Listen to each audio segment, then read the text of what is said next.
बिस्मिल्लाहिर्रहमानिर्रहीम। अस्सलाम वालेकुम। खेलों की खबरों पर तबसरों और तज्जियों से स्कोर के एक और प्रोग्राम के साथ सैयद याया हुसैनी आपकी खिदमत में हाजिर है। पाकिस्तान ख़वातीन क्रिकेट टीम ने न्यूजीलैंड में तारीख रकम कर दी है। पाकिस्तान क्रिकेट बोर्ड की जानिब से बिस्मा मारूफ की जगह निदा डार को कप्तानी के ओहदे पर फाइज किया गया।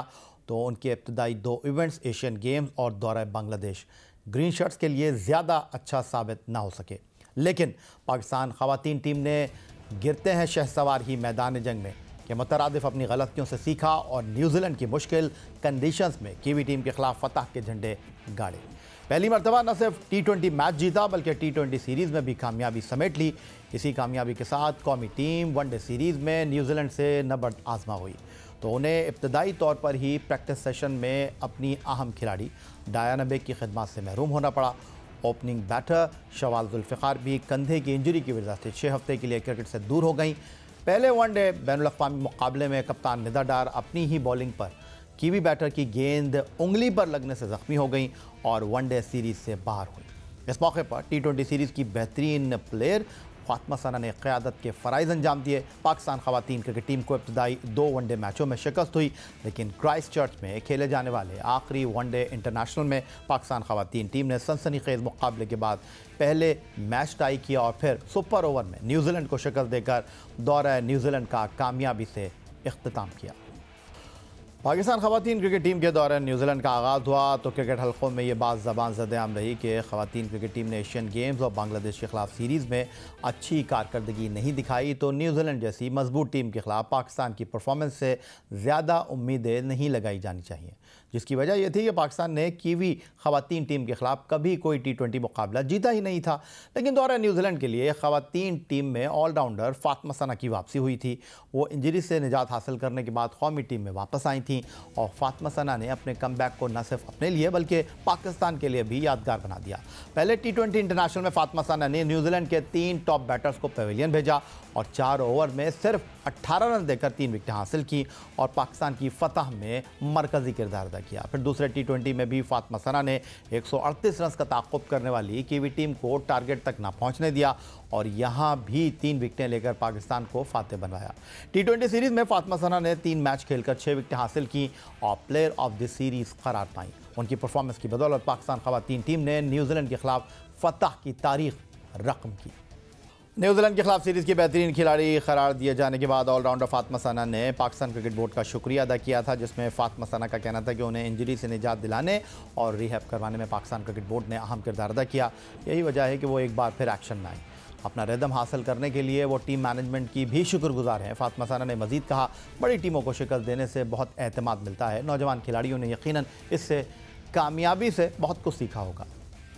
सबसे पहले तो अल्हम्दुलिल्लाह कि हम लोग यहाँ पे आके जीते और जिस तरह हमने हिस्ट्री क्रिएट करी है, सारी लड़कियाँ इस चीज़ से काफ़ी कॉन्फिडेंट है। सबसे पहले तो थैंक यू, क्योंकि पीसीबी ने जिस तरह मुझ पे रिहैब में काम कराया पूरा NCA में, तो उसकी वजह से भी काफ़ी मुझे हेल्प हुई है। तो यही है कि जब यहाँ पर मैं आई थी तो मुझे एक रिदम वापस लाना था, तो जिस तरह यहाँ पर मैनेजमेंट ने सारा वर्कलोड का और सारी चीज़ों का हेल्प करी है, तो इस चीज़ से मुझे काफ़ी कॉन्फिडेंस मिल रहा था। बिल्कुल, जिस तरह सबको एक रिदम ही चाहिए होता है, तो सबको पता था कि आज उनके पास वो टाइम है वो शो करने का, और ऐसी बड़ी टीम्स के अगेंस्ट आप जब भी परफॉर्म करते हो तो आपका एक कॉन्फिडेंस बूस्ट होता है।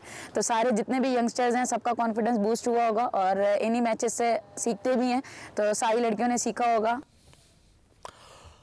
T20 सीरीज़ में फतह के बाद वनडे सीरीज़ का आगाज़ हुआ तो पाकिस्तान ख़वातीन क्रिकेट टीम इंजरी मसाइल से 2-4 हो गई। पाकिस्तान की ओपनिंग बैटर शवाल जुल्फ़िकार, जिन्होंने न्यूजीलैंड के खिलाफ पहले T20 में 41 रन की इनिंग खेलकर फतह में अहम किरदार अदा किया था, वो दूसरे T20 में कंधे की तकलीफ का शिकार हुई और 6 हफ्तों के लिए क्रिकेट से दूर हो गई। वनडे सीरीज़ के आगाज़ से कबल डायना बेग भी इंजर्ड हो गई और सोने पर सुहागा पाकिस्तान ख़वातीन क्रिकेट टीम की कप्तान निदा डार पहले वनडे इंटरनेशनल में कीवी बैटर की गेंद लगने के बाद मैदान से बाहर गईं और फिर आखिरी 2 वनडे न खेल सकी।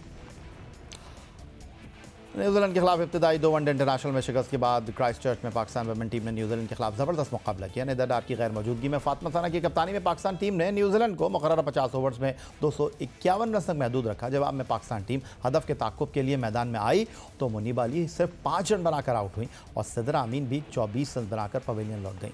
पाकिस्तान टीम सिर्फ 37 रन पर 2 विकेटों से महरूम हो चुकी थी। इस मौके पर साबिक कप्तान बिस्मा मारूफ और आलिया रियाज ने 101 रन की शराकत बनाकर पाकिस्तान को इस्तेहकाम फराहम किया। बिस्मा मारूफ 68 और आलिया रियाज 44 रन बनाकर आउट हुई, तो कप्तान फातिमा सना ने 36 और नितालिया परवेज़ ने 26 रन बनाकर 252 रन के हदफ के ताक़ुब में पेशकदमी जारी रखी।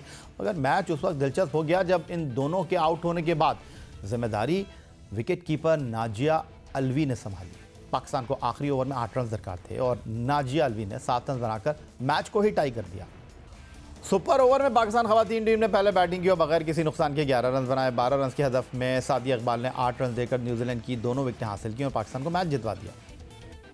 पाकिस्तान खवातीन टीम ने दौरान न्यूजीलैंड पर आखिरी वनडे मैच में कामयाबी हासिल करके न्यूजीलैंड, भारत, इंग्लैंड और जनूबी अफ्रीका की खवातीन टीम को पीछे छोड़कर आईसीसी खवातीन चैंपियनशिप में दूसरी पोजीशन पर कब्जा जमा लिया है। ऑस्ट्रेलियाई खवातीन क्रिकेट टीम 12 मैचों में 18 पॉइंट्स के साथ पहले नंबर पर मौजूद है। गर्ल्स इन ग्रीन तीसरे वनडे मैच से कबल आईसीसी चैंपियनशिप की रैंकिंग में 6ठे नंबर पर मौजूद थीं, लेकिन पाकिस्तान खवातीन टीम ने तीसरे वनडे में न्यूजीलैंड को सुपर ओवर में शिकस्त देकर अपने पॉइंट्स की तादाद 16 कर ली और आईसीसी वुमेंस चैंपियनशिप में दूसरा नंबर हासिल कर लिया। जबकि केवी वुमेंस टीम 15 मैचों में 16 पॉइंट्स के साथ तीसरे, इंग्लैंड वुमेंस 15 पॉइंट्स हासिल करके चौथे और भारतीय वुमेंस टीम 15 पॉइंट्स के साथ 5वें नंबर पर मौजूद है। मिलते हैं ब्रेक के बाद।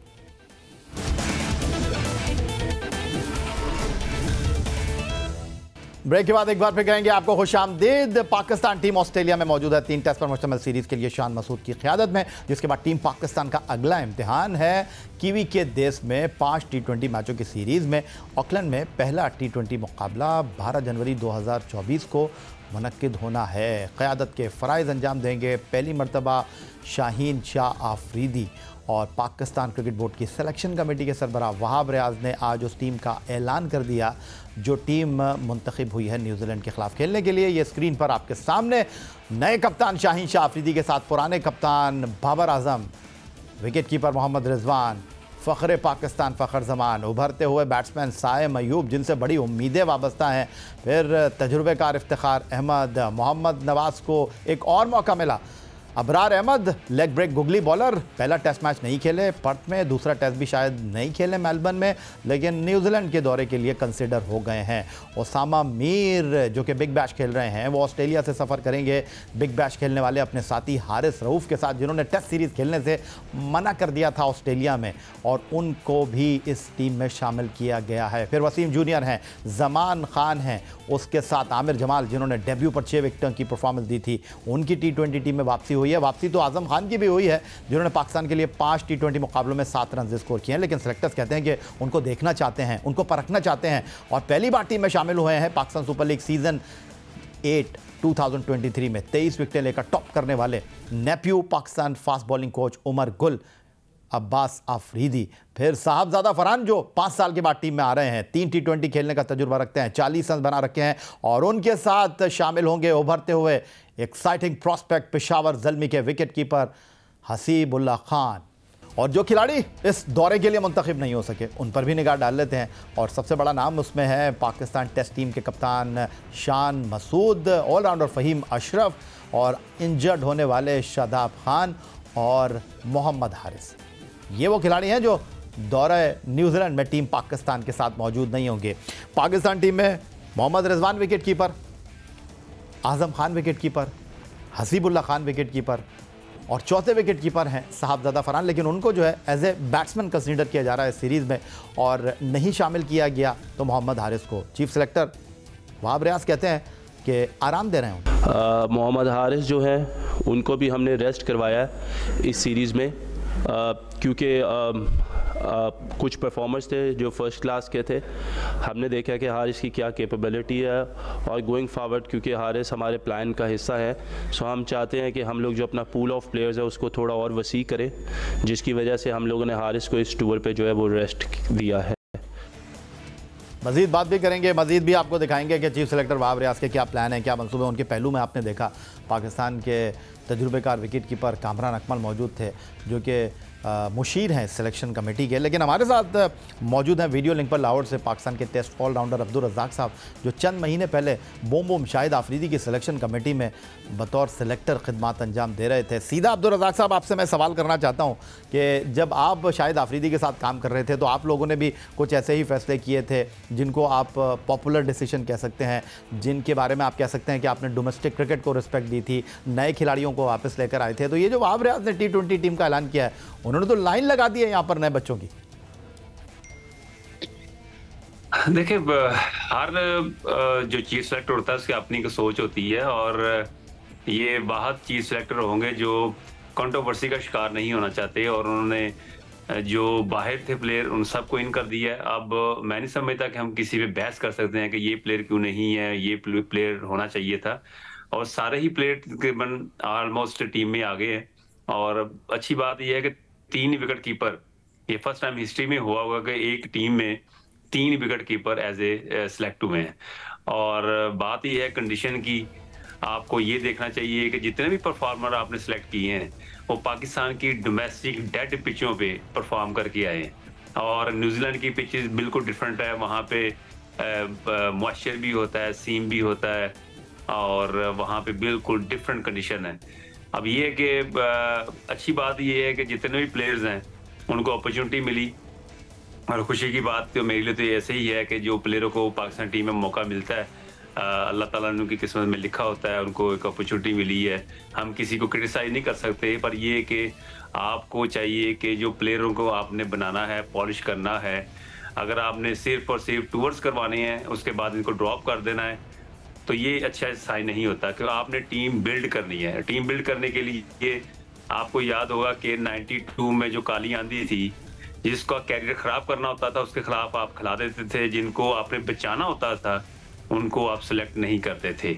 और अल्लाह करे कि पाकिस्तान की टीम न्यूजीलैंड में अच्छा परफॉर्म करे, और जितने भी प्लेयर्स को अपॉर्चुनिटी मिल रही है वो कंडीशन को अडॉप्ट करें और वहाँ पे पॉजिटिव क्रिकेट खेल के दिखाएं, जिससे पाकिस्तान की टीम बिल्ड हो और हमें फ्यूचर में इस टीम को आगे लेके चलें। ये ना करें कि यहाँ जो परफॉर्म ना करे फिर उनको ड्रॉप कर दिया जाए। और स्ट्रेंज ये है कि जो भी सिलेक्शन कमेटी में बैठे हुए हैं और जो टीम सेलेक्ट कर रहे हैं वो किसी भी कंट्रोवर्सी का शिकार नहीं होना चाहते, इसलिए आपके सामने वो सारी टीम उन्होंने सेलेक्ट कर ली है। अब किसी पे बहस हम नहीं कर सकते। अब्दुल्ला शफीक थे जो लाहौर कलंदर की तरफ से खेलते हैं, T20 में बड़ा अच्छा परफॉर्म करते हैं, अब वो नहीं है, बाकी तो सारी ऑलमोस्ट टीम है। अब्दुल रज़ाक साहब, जान की अमान पाऊँ तो आपके सामने एक बात रखना चाहता हूँ। आपने कहा कि ये तारीख़ में पहली मरतबा हुआ है कि 1, 2 नहीं 3 विकेट कीपर एक टीम में सफ़र करेंगे, जहाज़ में बैठेंगे। तो वर्ल्ड कप में अगर हम देख लें तो ऑस्ट्रेलिया 3 विकेट कीपर को लेकर आया था, Josh Inglis, Travis head, Alex Carey. फिर उसके बाद भारत की क्रिकेट टीम को हम देख लें तो वो भी मोरलेस 2-3 विकेट कीपर के साथ ट्रैवल करते हैं। आप इंग्लैंड की टीम को वर्ल्ड कप में देख लें तो उनके साथ जॉस बटलर और फिर उनके पास जो जॉनी बैरस्टो हैं वो विकेट कीपर हैं। और मुख्तलिफ़ टीमें अब इस बात को नहीं सोचती, वो देखती हैं कि किस में कितना दम है। ये जो आपने टीम मुंतखब की है और न्यूजीलैंड की टीम के दौरे के लिए, इसमें जिन लोगों को आपने बतौर विकेट कीपर बैट्समैन चुना है वो ऐसे बैट्समैन हैं जो कि T20 क्रिकेट की रिक्वायरमेंट पूरी करते हैं। मैं शुरुआत कर देता हूं। आप साहबजादा फरहान को लेकर आए, 492 रन उन्होंने किए, लेकिन वो फ्लेक्सिबल हैं। वो कहते हैं मुझे आप मिडिल ऑर्डर में खिला दें, मैं फील्डिंग भी कर सकता हूं। आप हसीबुल्लाह को लेकर आए हैं, आपने उनको खेलते हुए देखा है पाकिस्तान सुपर लीग में, बहुत ही कमाल खेलते हैं, चढ़कर खेलते हैं। फिर आपके पास तजुर्बेकार रिजवान तो है ही, उनके साथ जो है आज़म खान बनता था उनका। ठीक है, उनकी फ़िटनेस के ऊपर अपनी सवालात मौजूद हैं, लेकिन जिस तरह इस वक्त वो क्रिकेट खेल रहे हैं, T20 क्रिकेट को जिस तरह वो इस वक्त इंटरटेन कर रहे हैं, आपको नहीं लगता कि ये फैसले गलत नहीं है? देखिए, मैं फैसले गलत की बात नहीं कर रहा। मैंने तो ये कहा है कि आपने 11 की टीम जो खिलानी है वो क्या खिलानी है। अब ये कि आप अगर 3 विकेट कीपर के साथ जाएंगे तो डेफिनेटली अगर आप बैटिंग को इम्प्रूवमेंट की तरफ लेके करना चाह रहे हैं तो वो फिर आपकी सोच है। जैसे टेस्ट मैच में मैंने देखा है हमने कि टेस्ट मैच हो रहा है और टीम हमने वनडे की खिलाई हुई है और 10वें नंबर तक हमारी बैटिंग है। तो ये जो एक माइंडसेट है, अब मुझे नहीं लगता कि इसमें कितनी को बेहतरी आएगी, कितना को ये परफॉर्म कर सकेंगे। और टोटली हर बंदे की, जैसे मैंने कहा, अपनी सोच है, तो सोच के मुताबिक आप टीम प्लेयर को खिलाते हैं और उनको अपॉर्चुनिटी देते हैं। तो अब ये मुझे लग रहा है कि ये जो सिलेक्शन कमेटी है, जैसे पिछले 4-5 सालों से प्लेयर कुछ रुके हुए थे, अब इन्होंने ओपन कर दिया उनके लिए। अब इनके लिए बड़ा इजी हो गया कि जो जिन पे क्रिटिसिज्म होता था कि इनको टीम में होना चाहिए था वो नहीं थे, तो अब वो हैं। तो अब अल्लाह करे कि अच्छा परफॉर्म करें। हम तो यही है, हमने क्रिटिसाइज नहीं करते किसी को, और ये हर प्लेयर का हक होता है पाकिस्तान टीम के लिए खेलना। अगर उनको अपॉर्चुनिटी मिली है तो जैसी इनकी सोच है, अल्लाह करे कि वैसा भी प्लेयर रिजल्ट दे। अच्छा, आपने कहा कि जो बाहर बैठे हुए थे उनके लिए दरवाजे खुल गए हैं, उनको रास्ता मिल गया है। आज़म खान को सेलेक्ट किया परफॉर्मेंस के ऊपर, लेकिन उनकी फ़िटनेस के मामलात अपनी जगह मौजूद हैं। और वहाब रियाज के सामने आज प्रेस कॉन्फ्रेंस में सहाफ़ी ने सवाल भी रखा, तो वहाब रियाज क्या बोले आज़म खान की फ़िटनेस को लेकर, ज़रा वो भी देख लेते हैं। पास्ट में हमारा ये ज़रूर है कि फ़िटनेस का लेवल होना चाहिए। इस पे हमारी आज़म खान से बात हुई है। We have given him a very clear message going forward कि we want to invest in you, but at the same time you have to respond as well. और ऑब्वियसली आप किसी से ये बिल्कुल नहीं एक्सपेक्ट कर सकते कि 10 दिनों में वो अपना 10-15 kg नीचे गिरा लेगा, बट देयर इज़ अ वे। अभी आज़म जो है वो जाएंगे टीम के साथ, और उसके बाद क्योंकि वी हैव सीन के PSL में, डोमेस्टिक में और ऑल ओवर द लीग्स उनकी जो परफॉर्मेंसेज रही हैं, he is a very impact player. और नंबर 6 पे जिस तरह हमने कहा कि हम सब, क्योंकि हम लोगों ने सबको ट्राई कर लिया हुआ है मोस्टली, तो हम लोग चाहते हैं कि हम आज़म को जो है वो एक चांस दें, एक मौका दें। And when he will be come back, तो उनकी जो फिटनेस गोल्स हैं उनको भी हम लोग खुद मैयर भी करेंगे। और इस सीरीज़ के बाद जो भी टाइम मिलेगा उस पर वो हम उनको अकेडमी भी बुलाएंगे। And he is already working hard in Karachi, और कम्युनिकेशन जो है वो बड़ी क्लियर है उसके साथ। तो इंशाल्लाह वो जो है वो उसमें भी आपको बेहतरी नज़र आएगी। एक बात तो अब्दुल रज़ाक साहब मैं आपकी मानता हूँ, बातें वही हैं, लेकिन घुमा फिरा के उनको प्रेजेंट किया जा रहा है। जिसको बाहर किया है हारिस को, कह रहे हैं कि जी उनको आराम कराया है। जिनको लाना था कह रहे हैं कि जी एक दिन में तो सब कुछ ठीक नहीं हो सकता। तो बात आपकी बिल्कुल ठीक है, कान यहाँ से पकड़ो या यहाँ से पकड़ो या गर्दन के पीछे से हाथ ले जाके पकड़ो, बात तो वही है। डेफिनेटली देखें, अच्छी बात यह कि आप पोटेंशियल वाइज भी कुछ देख रहे हैं। जैसे कि आजम खान पहले वर्ल्ड कप की टीम में सेलेक्ट हुए थे और पोटेंशियल वाइज, परफॉर्मेंस वाइज उन्होंने परफॉर्मेंस दिया था, तो वो उनको फिटनेस की वजह से बाहर निकाल दिया गया था। तो ये बहुत गलत है, और ये मैं नहीं समझता कि इस तरह की चीज़ होनी चाहिए थी। वो अभी यंग है, ठीक है, फिटनेस के मसाइल जैसे भी है, पर उनकी बैटिंग और कीपिंग, हमें इन दोनों चीजों में कहीं नजर नहीं आता कि उनकी फिटनेस की वजह से कोई बॉल ड्रॉप कर रहे हैं। लेकिन मुझे ये भी बता दीजिए कि हसीबुल्लाह तो विकेट कीपिंग नहीं कर देंगे, फिर भी खेल लेंगे। साहबजादा फरहान नहीं खेलेंगे, फिर भी खेल लेंगे। आप अगर जो है वो आजम को विकेट कीपिंग नहीं कराते तो फील्डिंग में कहाँ छुपाएंगे उनको? देखें, ये तो हमारी सोच ही नहीं है। हम इस पे क्यों अपना दिमाग खर्च करें? ये तो जिन्होंने सिलेक्ट किया है उनको पता होना चाहिए कि किस माइंड पे वो प्लेयरों को लेके चल रहे हैं। आपने टीम बनानी है या आपने प्लेयरों को सिर्फ मौके देने हैं, ये दो चीजें हैं। तो आपको क्या लग रहा है वैसे? आपको क्या लग रहा है वैसे? देखे अगर ये 2 महीने 3 महीने तक ये सिलेक्शन कमेटी नहीं रहती, कोई नया चीफ सिलेक्टर आ जाता है, तो वो फिर वो कैसे चलेगा? तो काम तो ये होना चाहिए कि आप ऐसा काम करें कि जो भी चीफ सिलेक्टर आए, जो भी कप्तान हो, तो वो उसी टीम को फॉलो करे। हमारी प्रॉब्लम यहाँ पे ये होता है कि जब ये सिस्टम हटता है या ये कोई जितने बोर्ड में लोग बैठे हैं वो हटते हैं, नए आते हैं, तो वो फिर एकदम से काया पलट जाती है। फिर आप इन्हीं प्लेयरों को टीम से बाहर देखेंगे, फिर कोई नए प्लेयर आएंगे, तो ये पाकिस्तानी क्रिकेट के लिए बड़ा बुरा होता है। अगर इन्होंने सेलेक्ट कर लिया तो फिर इनको लंबा चांस दें, एक सीरीज या 2 सीरीज से ना देखें, फिर इनको लंबा चांस दें। पूरे वर्ल्ड में आजम खान ये T20 खेल रहे हैं, परफॉर्म कर रहे हैं, तो फिर इनको लंबा चांस दें, फिटनेस को ना देखें इनकी। चलें, बहुत शुक्रिया आपका। टेस्ट ऑलराउंडर अब्दुल रज़ाक हमारे साथ मौजूद थे वीडियो लिंक पर लाहौर से, और अपनी राय का इजहार कर रहे थे। यही आज का हमारा प्रोग्राम था। ट्विटर पर आप हमें फॉलो कर सकते हैं, आप हमें ईमेल कर सकते हैं, अपनी राय से आगाह कर सकते हैं score@jio.tv पर। इस दुआ इस उम्मीद इस तवक्को के साथ कि पाकिस्तान में खेल और खिलाड़ी तरक्की करते रहें। सैयद याह्या हुसैनी को स्कोर की पूरी टीम के साथ अगले प्रोग्राम तक के लिए इजाज़त दीजिए। अल्लाह हाफ़िज़।